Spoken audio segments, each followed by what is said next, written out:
পরম যত্নের শ্রদ্ধার আম্মাজান বেগম জিয়া কখনো আলেমদের সামনে এমন শব্দ ব্যবহার করেননি। সেই জন্যে গোটা জাতির আলেমরা, এমনকি আমি পর্যন্ত ইন্টারনেটে দেখেছেন দোয়া করেছি। কথা বলেন না কেন রে ভাই? গোটা জাতির আলেমরা, আমার জামাত শিবিরের ভাইয়ারা, আমার চরমনার ভাইয়ারা, আহলে হাদিসের ভাইয়ারা সবাই মিলে তার জন্য দোয়া করেছেন। কে বিএনপি, জামাত, আওয়ামী লীগ, জামাত, হেফাজত সবাই দোয়া করেছেন। তার জন্যে ভালোবাসা থেকে দোয়া করেছেন।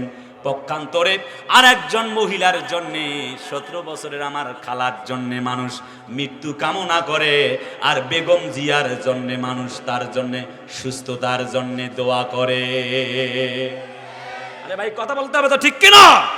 তার মানে হলো এসব ডায়লগ আর দিবেন না। আল্লাহর হস্তে বিনয়ের সহিত অনুরোধ করি, সবাই মিলে সব কিছু বাদ দিয়ে, হুন্ডা গুন্ডা রাজনীতি বাদ দিয়ে, এই জমিনে সবাই মিলে ইসলামকে কায়েম করার জন্যে আসুন এক হয়ে যায়। এই জমিনে ইসলাম কায়েম না হওয়া পর্যন্ত আর থামাথামি নাই। তবে মনে রাখা লাগবে,